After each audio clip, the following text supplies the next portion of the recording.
to Skopje, and I thank you for joining us at this conference titled The Growth Plan, Western Balkans meets European Union. 2 months ago, finance ministers and chief EU negotiators gathered also here in Skopje to discuss in detail the European Union's growth plan for the Western Balkans.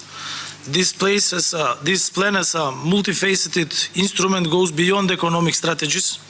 It represents a real driving force and brings a new light on the path towards an interconnected and prosperous future in the Western Balkans as it aims to stand in unity with the European family. Here I would like to thank our Vice Prime Minister Maricic and Minister of Finance Besimi for organizing and hosting the discussion, which set in motion many activities and plans that will give a new dynamic to the instrument implementation. Today we are bringing these vital discussions to a leadership level. I regret that Prime Minister of Bosnia and Herzegovina, Borjana Krišto, could not join us today in person, as she is welcoming European Commission President Ursula von der Leyen in Sarajevo, and dependently on her meetings today, she will join us via video message during the course of the day. I would like to take this opportunity to thank Director General Koopman, who has recognized how important it is to merge tangible results, deliverables and reforms with our negotiation process. This proven approach has been effective in the past, and today we look to build on that success. Also acknowledging the strategic partnership that the United States maintains with the European Union, I would like to thank Assistant Secretary O'Brien for the continuous support and for being our reliable ally. His continuous investment in our European path contributes to our common goal, aimed to advance peace and stability in a conflict-ridden world. Dear friends, the growth plan for the Western Balkans is a true representation of our ambition meets action philosophy. This instrument marks a groundbreaking moment for us. I will not go deep into the technical part of this plan, but in order to illustrate the instrument's pivotal role, allow me to briefly share my perspectives on the innovative and substantial perks that the Western Balkan countries stand to gain through this plan execution. In the context of the European Union aspirations, the growth plan represents a powerful symbol of the European Union's unwavering commitment to reforms across the Western Balkans. It also represents a determined effort for transformation, aligning national economies with the high standards of European Union member states. This commitment is not just a declaration, it's a pledge, reinforced by considerable financial support in the form of grants and soft loans. With the growth plan, Western Balkan countries will expedite fundamental reforms, creating a strong link through the common regional market. In this process, the access to extra financial aid becomes a crucial element. The instrument for reforms and growth in the case acts as the financial backbone, supporting the reforms whilst establishing a robust structure ready for European integration. In this context, I see the European Union's growth plan as a facilitator, opening the gates to the European single market and the free flow of goods, services, capital and people. This structured framework, enhanced with financial support, becomes the key for seamless integration. It encourages the adoption of European Union regulations and standards promoting economic integration, both within the region and the European Union. This dual integration strategy not only accelerates the European Union accession process, but also brings immediate benefits such as increased trade and investments, improved competitiveness, and enhanced regional connectivity. It is a bridge connecting aspirations to reality. In this context, I'd like to briefly touch upon the common regional market as one of the pillars of the growth plan. Establishing a common regional market is vital for 2 key reasons. First, it plays a crucial role in unleashing the economic potential of the region, opening doors for local businesses and workers, and making it more appealing for European investors. Second, this market acts as a stepping stone towards the European Union's single market by embracing and applying European Union standards. Having said that, it is crucial to emphasize several essential areas that require attention and acceleration.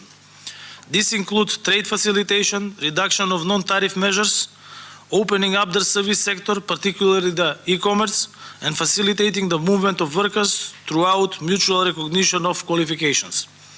Closer alignment and eventual integration into the single market offers a great opportunity for economic growth, innovation, and increased competitiveness. It not only boosts economic development but also ensures political stability, aligning our countries with democratic values and shared governance principles. Hence, it's more than just market access, and the benefits are not just economic. They extend to strengthening diplomatic ties, fostering regional stability, and securing a more promising outlook for the Western Balkans within the European Union. Being the first country to sign the Stabilization and Association Agreement, North Macedonia has shown extraordinary commitment in these 3 decades towards achieving the harmonization of legislation with the European Union acquis. The degree of compliance has reached over 50%, and in some chapters even more, which is an excellent basis for further harmonization, especially with the 7 priority areas of the European Common Market. The implementation of reforms, as we know, is a prerequisite for financial support under the growth plan. It is also crucial for building a resilient economy and an advanced market mechanisms in North Macedonia's path towards the European Union. The accession process, on the other hand, extends beyond administrative and governmental procedures. It is a comprehensive journey of transformation encompassing all aspects of the society. Recognizing this, we have initiated proactive measures, collaborating with chambers of commerce to expedite our integration into the European Union's common market. Recognizing their expertise, we seek to identify specific areas for accelerated integration. The decision to establish the negotiation structure emphasizes the pivotal role of commerce chambers as significant partners in the broader negotiation process. In closing, I would like to express my satisfaction that at the end of this conference, we will endorse a joint statement from the leaders in which we all underscore the significance of the regional cooperation and the strategic alliance between our countries on our individual paths towards the mutual goal, full membership of the Western Balkans in the European Union. I would like to reaffirm the dedication and commitment of our government to the principles underpinning the growth plan, thereby fortifying the collective resolve to navigate the transformative journey of North Macedonia towards its full membership into the European Union family by 2030. Now I would like to open the floor for our speakers. Before I invite the leaders, I would like to first give the floor to the Director General for Neighborhood and Enlargement Negotiations. Mr. Koopman we all agree that the growth plan is not only an economic plan, but it also provides for accelerating the European Union's process, and 2 matters going hand in hand. How do you see the engagement of the region with the European single market from your perspective?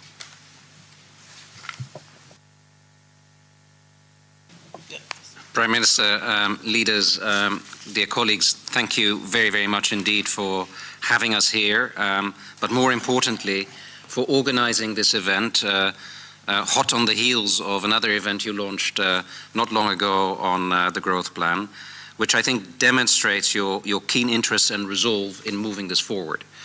And from our side, we are trying to assist you with this because we think that the growth plan is potentially a game changer for the region.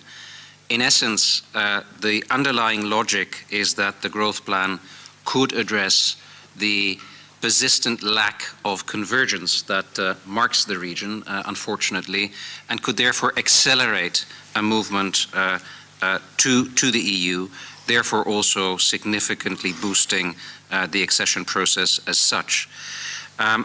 I'm very encouraged, I must say, by the work that is being undertaken on the reform agendas, where your lead negotiators with our teams are well advanced. And I think this has not gone unnoticed in the EU, also following what you said at the EU Western Balkans Summit in December. Now, today we are looking at the internal market, common regional market dimension of the growth plan. And as we discussed, this is actually fundamentally crucial for boosting growth. The objective being to double the size of your economies.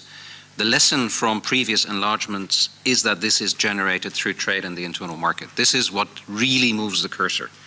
I often mention the fact that in the 2000s, trade between the then acceding member states and the EU, the then existing EU, tripled, increased by 300% on the back of progressive market integration. This changes everything.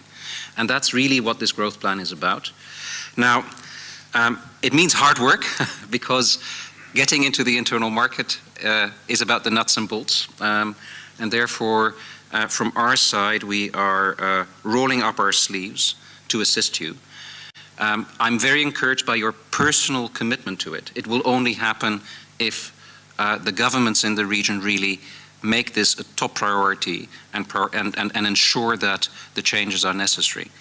Now, the logic here is that we would help you to integrate amongst yourselves as you integrate in the internal market. And I think that is absolutely crucial because without integration in the region, you will simply not be able, given the size of the economies, to benefit sufficiently from the internal market. So the two must go hand in hand. And therefore we have introduced a condition in this part of the growth plan, which is that you should not block your neighbors. So we want you to come on board, and you can only block yourself. So if you don't block your neighbors, we will get you on board. But if you block your neighbors, then access to the internal market is not going to be possible. Because the costs for everyone, the collective costs of non-cooperation are very high. We have to move away from that. And I think that is entirely possible. The potential is huge. I'm just going to mention a few examples. I mean, the SEPA, the Single European Payment Area, can generate benefits of up to 500 million euros a year. And this is not a theoretical proposition. This is something every citizen and every company wiring money from the EU to the region and back will actually see. Huge savings. I often say it's a bit like visa liberalization. It's something that's very tangible. But more importantly also, if we manage to get conformity assessments for your products done at the level of the region as a whole, then the whole region, the whole supply chain that the region can build amongst yourselves would be simply an integral part of the internal market. And it would make huge savings because you wouldn't have to do it one by one in isolation. Your companies would benefit enormously. And given where the region is in terms of wage levels, that would be a huge boost, no doubt, for foreign direct investments. The facilitation of trade, of course, also would require us to take the green lanes further. Already a big success. We should recognize what has been achieved. I have a statistic here that says that the existing green lanes last year saved 20 years of waiting time. 20 years of waiting time, if you want to express it like this. But it's only the beginning. More custom facilitation, better infrastructure at the borders, integrating the company registration systems, all of that should bring down the costs of trade very fundamentally. So there's a lot riding on this across the region, and that is why we are so interested. We're also interested, frankly speaking, because this part of the growth plan also provides the existing member states with significant benefits, because it would be expanding the internal market, not just for you, but also for the EU 27. So from our perspective, I'm greatly encouraged by the work that you have undertaken, by the meeting that is being hosted today. The offer is there. We are fully available. It's a top priority for the European Commission. You know, our President, my Commissioner, are fully committed to this, and we will make available the resources to work with you to realize this. Thank you very much. Thank you. Assistant Secretary James O'Brien, we are happy to have you here with us today. Can you share your thoughts on the importance of the United States support to the European Union efforts to move on the reform path of the Western Balkans and to deliver the single market access benefits? United States is by far the largest market in the world, and from that perspective you can best describe the benefits of a European single market. Thank you, Mr. Prime Minister. The leaders and some of us had dinner last night, and we talked about the importance of hope, that with a bit of work, we can make things better. And that's what this meeting represents. And I think Gert-Jan Koopman just outlined exactly how. So let me walk through how the U.S. views this. We have long supported the European aspirations of this region. I was in Skopje the first time in 1996, and this was what we discussed. And it's never been closer, and the progress is bringing us ever yet closer to realizing the benefits.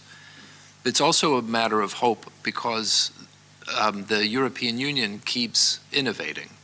And this growth plan is fundamentally different from the offers that have come before. Because it says if we do the practical work, each state does the practical work, it and its citizens will get the benefits. And at a basic level, we'll talk about the monetary benefits, but this is just about freedoms. The freedoms of the single market that lets people, goods, services, capital move. That's happening. It's happening in a way that empties out societies. Now it can happen from these societies. And that's what's on offer with this approach. So the U.S., as I said, we strongly support the idea.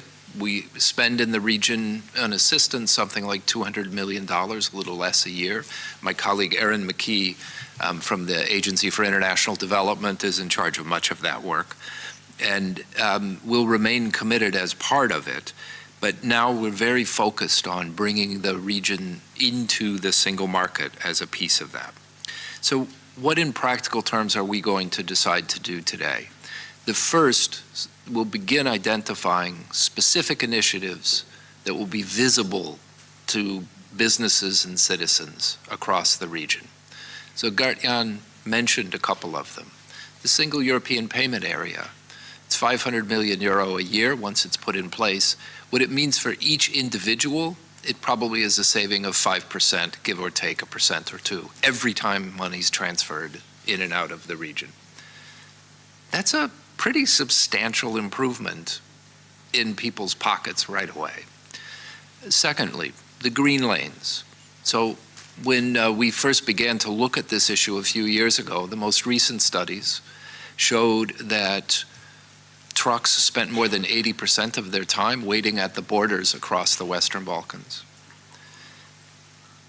That means it's impossible to run a business that depends on cross-border transfers because it's completely irregular when the spare parts show up or when your goods will be delivered to market. There have been some good progress on this work. Melinda Bregu and the team from the Regional Cooperation Council has done some good work. We're trying to make progress. The green lanes were a real breakthrough, and now we will look at how we expand those. That should make it possible then for each country to begin working, have its citizens work across border, to have businesses that work across the region and that work into Europe. So the costs will come down from more than double what it costs for a European company to outsource within the Union to basically comparable with what happens in the European Union. It's huge benefits. We've started discussions on some improvements on other ideas, including around electricity generation, transmission, and trading. We'll continue those conversations as we go forward. So over the next months, you should see practical initiatives. We'd love to hear them. We have civil society representatives here. Chambers of Commerce have been very active. Let's hear the ideas, and we'll develop them. The second practical thing we will do today is develop a mechanism to implement. So many of the processes that people like us come to discuss in these meetings sound very abstract, and they involve meetings and people flying to and from Brussels. We will, at the end of the day, have an idea of a very specific group of people who will work to develop and implement the initiatives we are discussing and deliver them. And we'll do that in a way that's transparent, so if we fail, you can hold us to account. And that, I think, is a really important point, because the political leaders here are willing to take a risk politically to say that this is important for their citizens. And I admire that, and I support it. And then I see a lot of people in the audience who will be the ones who have to actually do the work. So congratulations, you know, have a lot of work to do. And out of all that, we should see real progress. And that's the third point, which again, Gert-Jan mentioned, but I want to emphasize. In this process, nobody gets to veto each other. Each country works on its own, maybe in small groups with others, but nobody gets to stop a deal from going forward because they have some unrelated bilateral dispute. Any country that tries will suffer some consequence itself. But this sets the pace allows a small group of countries to decide how it's going to move forward, as long as we're all headed the same way. If some country wants to wait, sit, watch, then it's for the citizens of that country to decide whether those political leaders are the right ones. And I think what I was really encouraged by in our discussion is how much each of the leaders recognize the importance of moving forward in this way. So with that, again, I think this is a really hopeful meeting, but it's also a promise for hard work from all of us sitting at this table and the people who will be helping to implement the agreements, and we'll keep checking back to see how we're doing over the next months, and hopefully we will see a very real change in the opportunity available to citizens across the countries of the region. Thank you, Jim. Now I would like to invite President Aleksandar Vučić.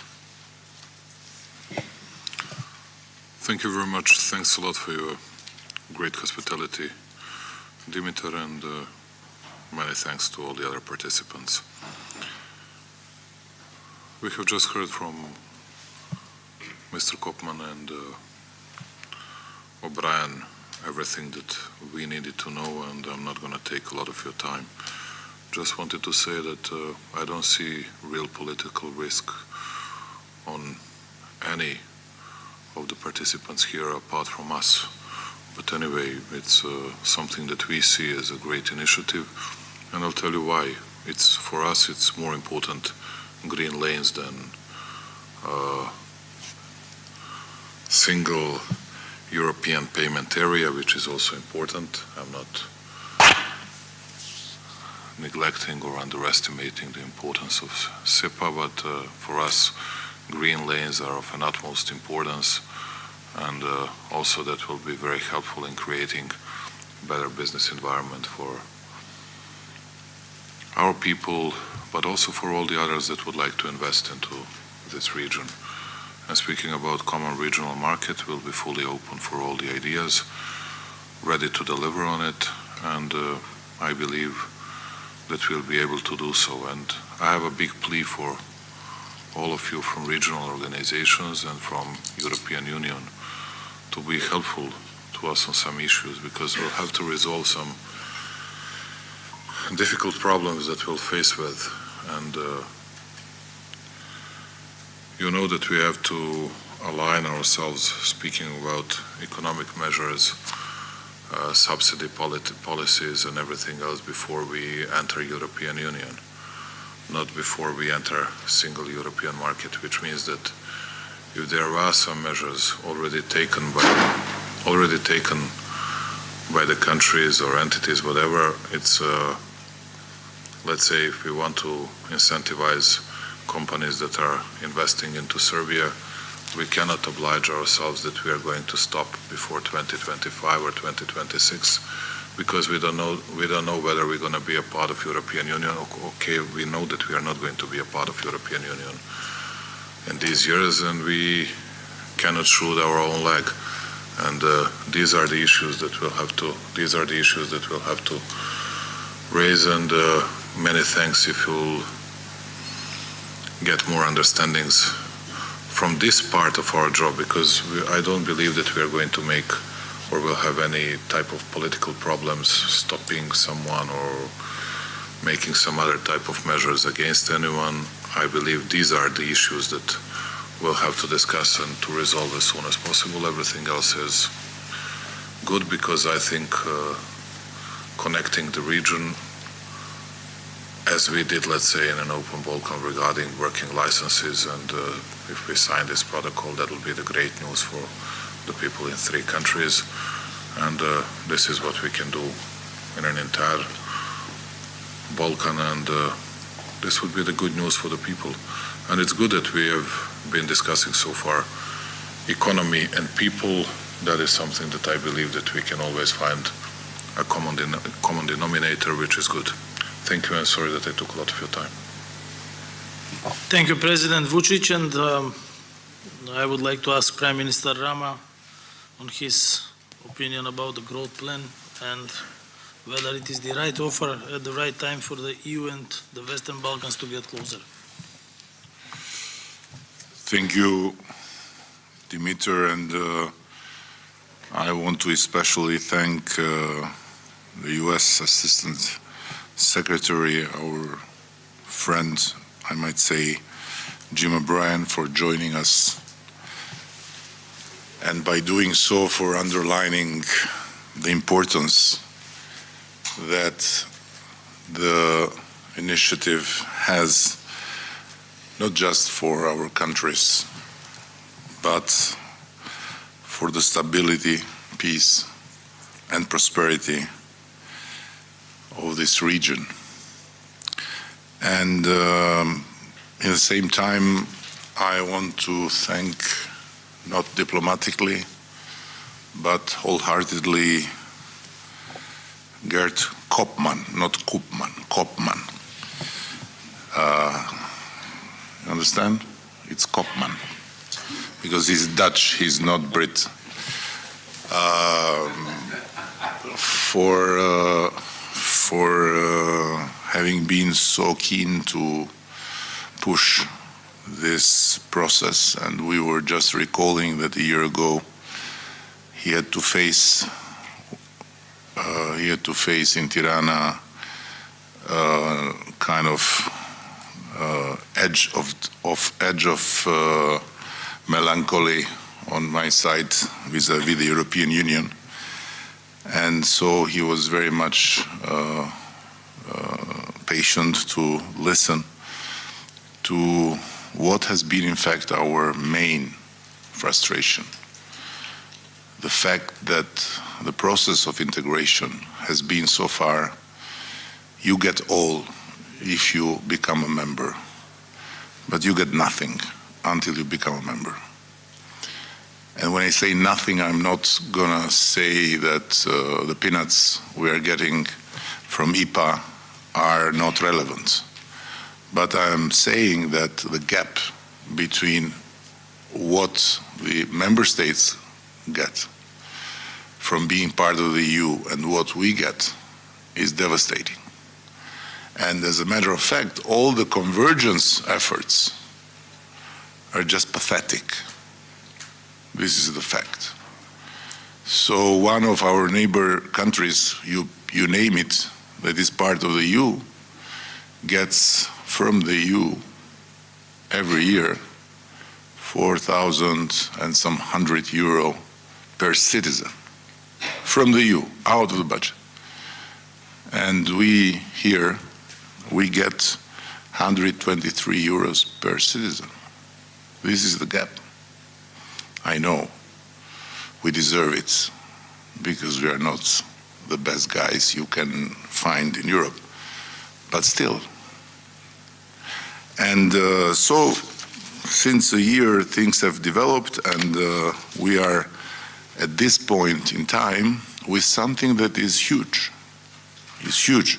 It's not huge for what we will get from it, but it's huge for a dramatic change in the attitude of the European Union towards the Western Balkans, which is not just about principles and peanuts, but it's about a different way to see it as, and a different way to understand our being here. Europeans without you, so E, not EU.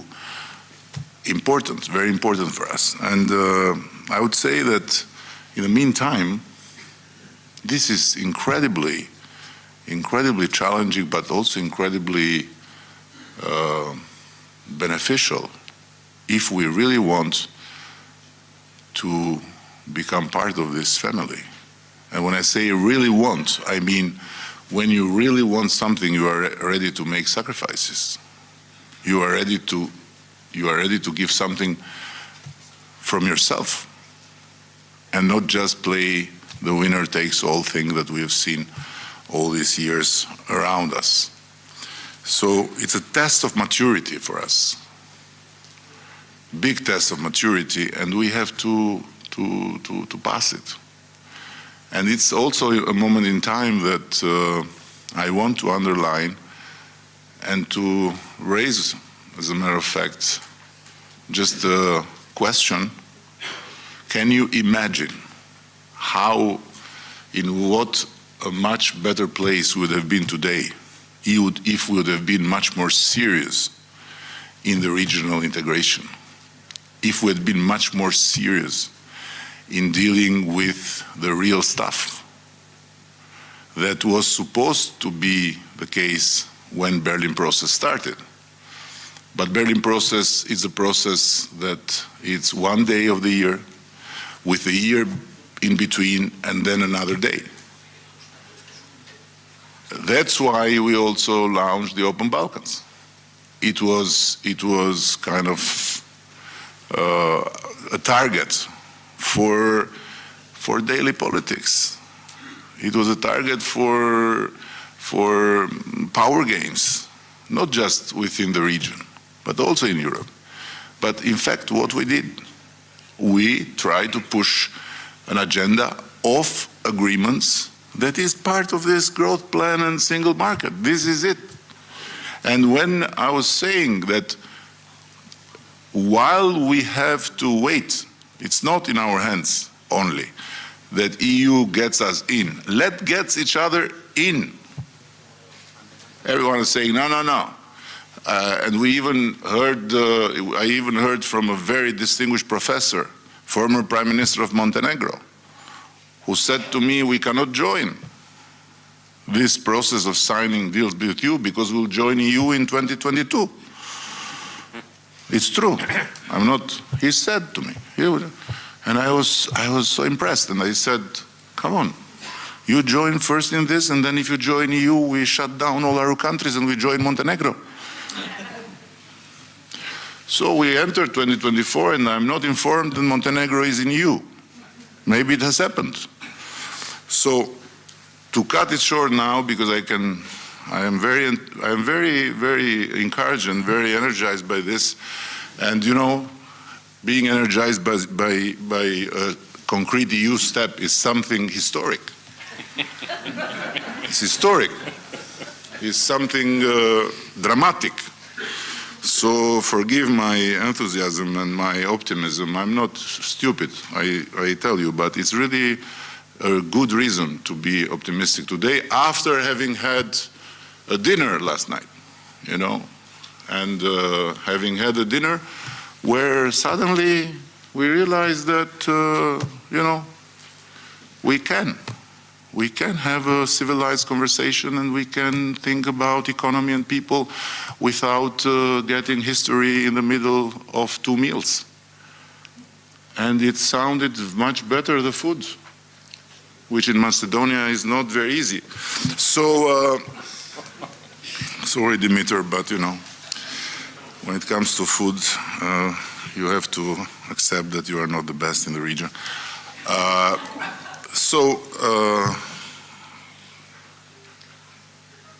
Two things. First, we need to set a political circle, like we were last night, to be meeting in regular base, because although we are very enthused today, we are still Balkan people, you know, and if you don't come and bring us together, we are ready to fuck up again. So technically, secondly, the technical coordination, it's very important that the ministers of integration of our 6 countries get a clear message from the leadership. They should be agnostic of history and they should be Daltonic. Daltonism is a kind of disease that forbids you to see the colors. So they should not see the colors of the flags. They should not realize, they should forget what colors has every flag of our countries. And their only flag should be, you know, the make it or break it of the EU. So they should sit down and go just technically in every detail, green lanes and all this and all this and all this, to make it happen. So for history and for flag colors and for whatever, it's enough to have the leaders. The ministers have to forget history and to forget the colors, and there is only one color, the color of the flag of the European Union, if we want to do it, if we don't want to lose it, you know. Because we should not forget that European Union is going to go to elections. We should not forget that European Union is in the best place. It's not in the best place. So, and as far as I remember, we have, the Balkan curse is that when they are in good shape, we are in bad shape. When we become in good shape, they are in bad shape. So it's never happened that we are both in good shape and we really want to do things together, and we can. So hopefully, you know, everything will go smoothly, and then with the new commission and with the new council, we'll be able to continue. And last but not least, I strongly believe that there is room for improvement again. There is room for improvement because we need to be more ambitious, and we need to ask for more. But let's do first what we can do now. And as far as Albania is concerned, we are very happy to not be the most patriotic and the most, you know, connected to the colors and to the history in this gathering. And we are keen and we are ready to work with everyone and to help everyone and to push with everyone together to get this done. If we do this, it will be major for our people. It will be major for our countries. It will be major for all of us. And this is the most important thing that we can leave behind us. Because I'm sure that the fights we make with each other, yeah, we are good in making them, but others will continue to make, and will not be remembered for the fights. But what will be remembered maybe is for having done something concrete for our business people, for our citizens, for everyone. And this will improve also the room of conversation among each other.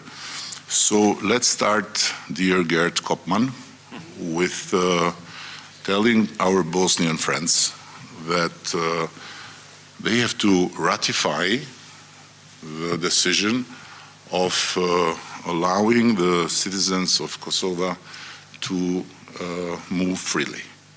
So this would be a good way to start. And in the same time, my pledge is that we will push forward as much as we can to do everything we have to do with the others, and again, will be very, very helpful. And by the way, let me also conclude by telling that we are inviting all the leaders of this Western Balkan club to join in the Western Balkan Summit for Ukraine with President Zelensky in Tirana around the end of February. This is not about growth plan, but this is about also maybe exchanging with Ukraine some experience about how to fight corruption and how to make reforms that can help us be as good as Ukraine in approaching the EU, because we are hearing that we have to learn from Ukraine now, and we are not familiar of what they have done. And it would be great also to know how you can do reforms and how you can fight corruption with no electricity and under bombs from morning to the night, because it will boost our morale and it will make us believe that we can do marvels without bombs and with full electricity. So, but this we can discuss with President Zelensky. Thank you very much. Thank you, Eddie. After significantly increasing the number of inhabitants of Montenegro, realizing that it's great to sit next to the Dutch Kopman and having a Brit gear behind me, I firmly believe that What is it about Montenegro? I didn't get. significantly increasing the number of inhabitants of Montenegro. Why? I did? Because we have all joined them. And, Ah. and my cabinet has finally, And we will call it Blue Montenegro. and my cabinet has finally realized that on the Balkans it's better to serve Macedonian cuisine than a French cuisine. I would like to move to Prime Minister Kurti to say his words. Dear Prime Minister Kovacevski, Director General for Neighborhood and Enlargement Negotiations, Mr. Kopman, dear Assistant to Secretary of State, Mr. O'Brien, Deputy General of EAS, Mr. Makovets, thank you for gathering us here to discuss about the EU growth plan for the Western Balkans. Last year in October, as at the Berlin Process Summit in Tirana, I expressed our support for the EU growth plan based on the 4 pillars. We believe that the European Union can both reform and enlarge, and that the benefits of the European Union single market must be linked to economic and democratic reforms. Berlin process came out of certain lack of the sense of urgency for enlargement, whereas now growth plan comes out of the sense of urgency for enlargement, at large extent due to the Russian aggression, continuous Russian aggression in Ukraine. This our meeting comes after the meeting at the level of finance ministers, held also here in the North Macedonia, on the 17th of November, and after the meeting of the 24th of November in Brussels, where a series of reforms have been discussed by 3 cabinet ministers and my first deputy prime minister. As we speak, our team is finalizing our reform agenda and will submit it to the European Union. This comprehensive reform agenda seeks to further reform public administration and advance public financial management. It places a special focus on the green agenda and digitalization. In the private sector area, it strives to enhance investments and exports and further increase access to finance. It aims at ensuring quality education and alignment with labor market needs. And most importantly, this reform agenda will further advance the fight against corruption and organized crime and strengthen the protection of fundamental rights. We are also preparing an indicative list of projects aimed at closing infrastructural gaps and boosting economic development to be financed through the Reform and Growth Facility, subsequently accelerating growth and convergence with the European Union. We fully endorse the approach which conditions EU funds with EU values, increases the benefits for all citizens of the Western Balkan 6, now, and at the same time accelerates full membership into the European Union for those who are committed. We believe that membership in the European Union should be driven by merits and based on values. This growth plan is not just a possibility for reforms and economic growth, but also a chance for closer regional cooperation and integration among the Western Balkan countries. We must therefore be constructive in our engagement and conscious of the transformative power of our decisions. As shown in the last 3 years with the improvement on democratic and economic indicators, Kosovo is ready for reforms. For the region to integrate economically and for the citizens to get closer, security threats must cease. Deeper integration and increase of flow of people and goods requires mutual trust and normal relations among our countries, institutions, and our people. This cannot happen if the freedom to goods is used to move weapons and ammunition or to sponsor terrorist attacks. Normalization of relations based on mutual recognition, I believe, is key to unlock the potential of the region and increase the well-being of our citizens. Membership in the European Union is fundamentally a choice. In a liberal democracy, the power of government is limited by the rule of law, and the freedom and rights of individuals are protected by the Constitution. European Union represents also a strategic choice of the leadership of a country. It is our job, therefore, to deliver on the reforms and meet the conditions, and for the European Union to judge on merits and guard the EU fundamental values. Thank you very much. Thank you, Albin. I would like to invite now Prime Minister of Montenegro, Spajic.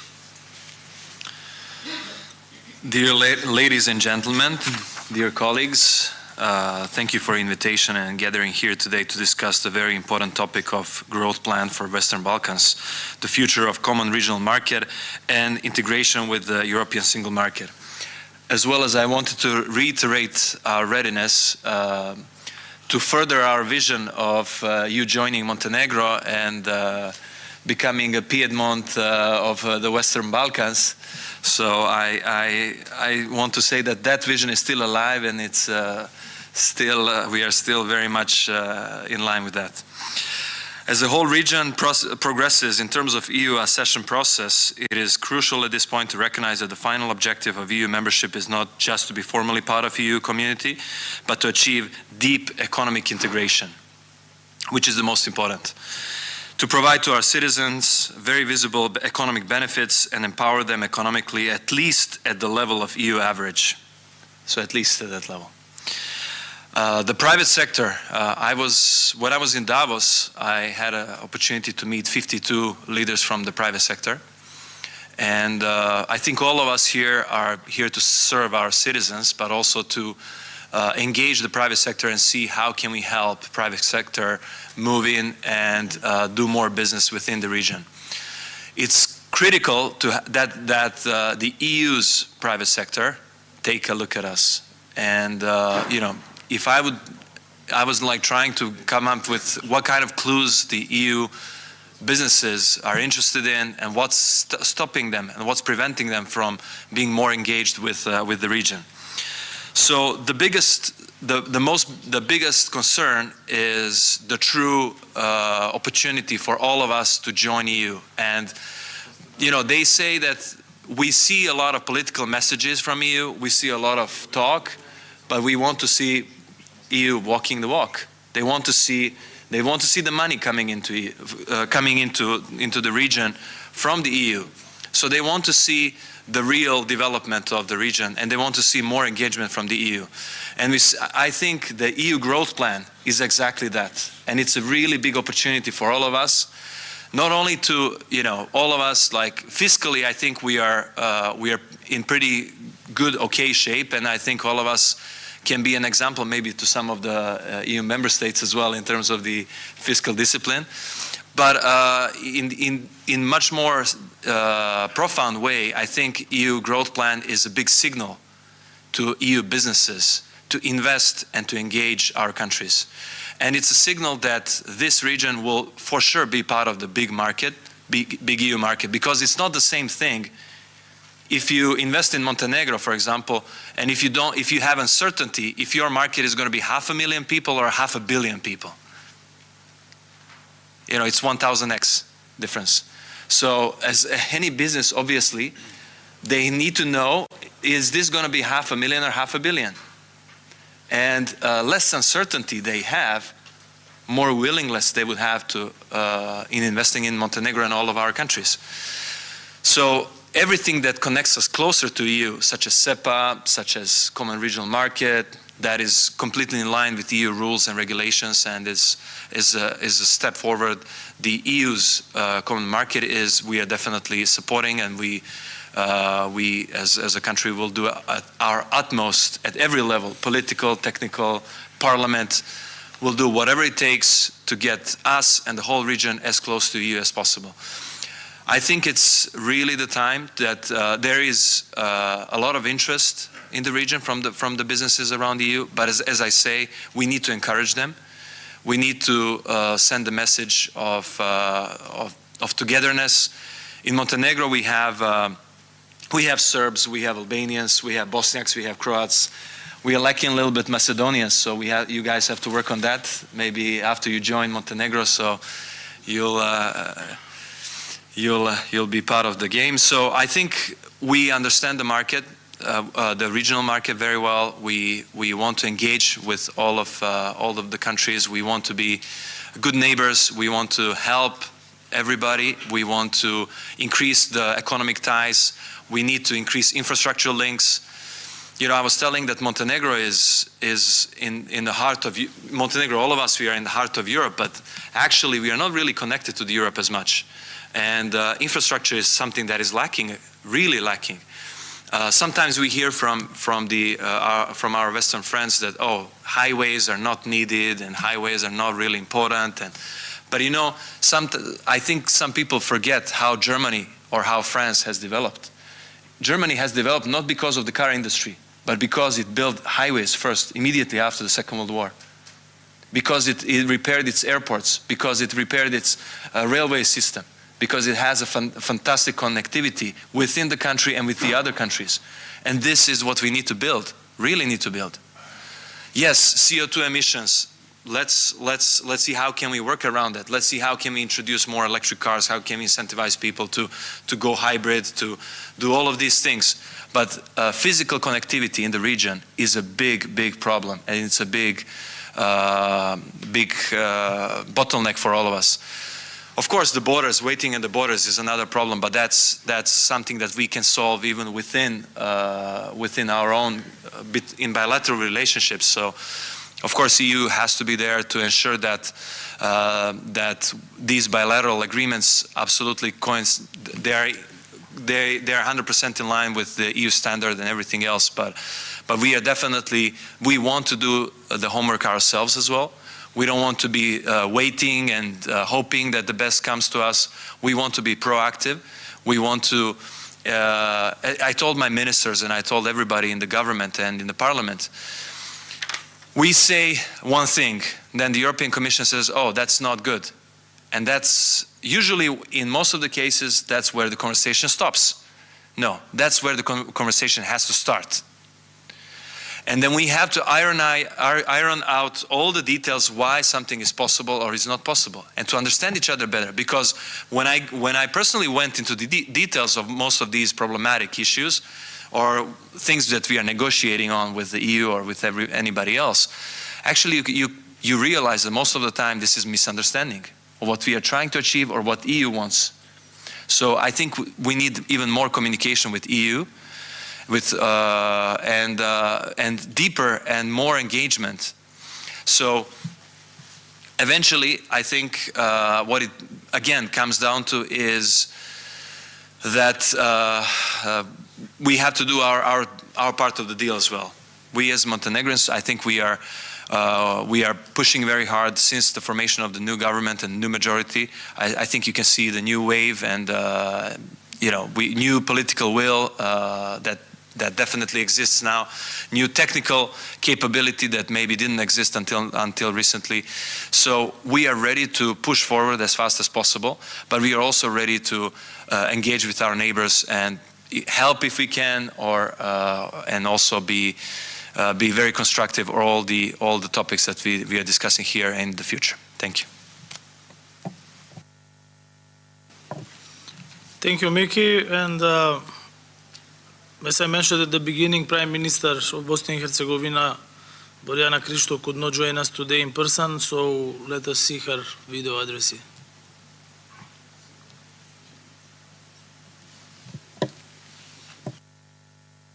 Poštovani premijeru Republike Sjeverne Makedonije, gospodine Kovačevski, dopustite mi da vas kao domaćina današnjeg sastanka, lidera u okviru konferencije Plana rasta Zapadni Balkan ususret Evropskoj uniji, srdačno pozdravim. Također upućujem srdačne pozdrave i nazočnim kolegama premijerima te predsjednicima iz regije, koje smo već imali priliku protekli tjedan i osobno da se vidimo u Davosu na Svjetskom ekonomskom forumu, te da razgovaramo na mnogobrojne teme, uključujući i temu današnje konferencije, a to je novi paket plana rasta Evropske unije za našu regiju. Temeljem naših dosadašnjih mnogobrojnih obveza i razgovora, pa i na ovu temu, jasno je kako smo svi skupa svjesni značaja iskrenog dijaloga i nužnosti naše bliske suradnje, kako unutar regije, isto tako i sa Europskom unijom. Činjenica da imamo ovako visok stupanj usuglašenosti, pa čak i konsenzusa kad je u pitanju pristup, nadogradnja i implementacija novog plana rasta Zapadnog Balkana je dodatno ohrabrenje i poticaj za sve nas na dodatni rad.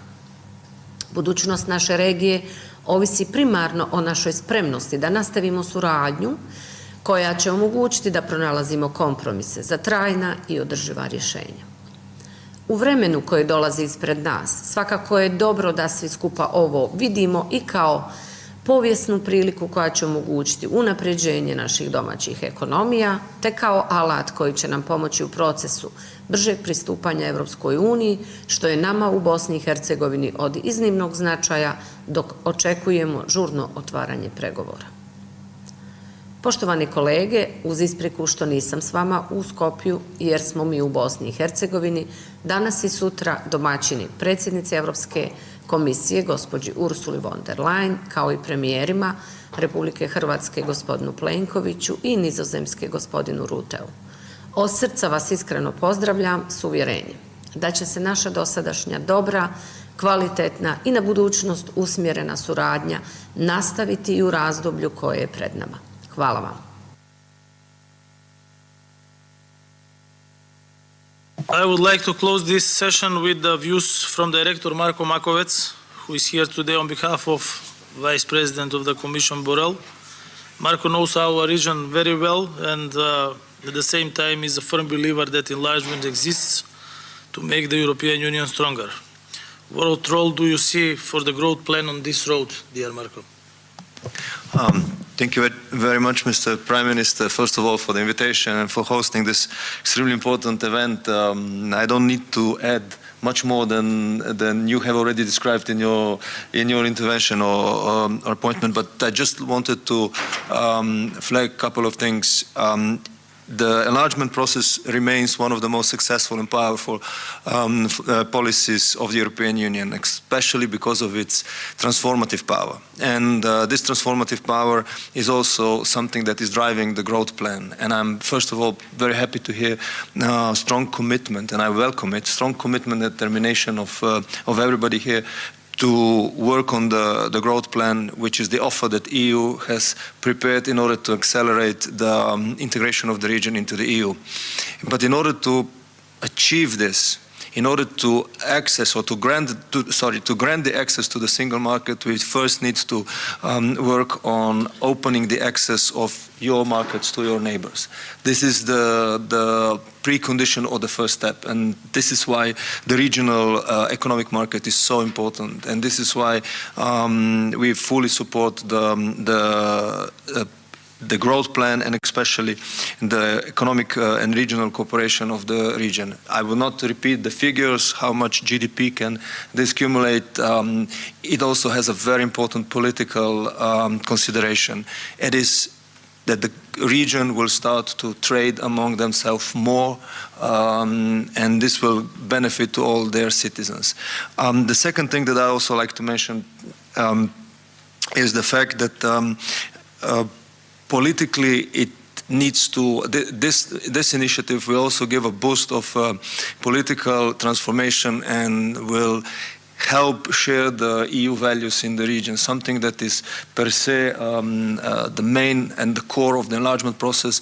But through this political and financial instrument, we will enhance that, we will try to enhance that, and therefore we believe that the instrument should have its constant meetings it has been described or announced today, because at all of these meetings, beside the trade economic issues, also other political issues can be raised, and many of them can also be overcome. We will absolutely work on the growth plan to happen on time, and we are giving our full support to the Commission in all the questions necessary for this plan to happen, and together with the Presidency, I believe we will be also on time with all the procedures still during this setting of the Commission. Thank you very much once again, and I hope we will have a good proceedings in the negotiations. Thank you. Thank you, Marko. And with this, I would like to close the first panel and invite you to a short break for a family photo. And we will resume the second panel at 11. Thank you.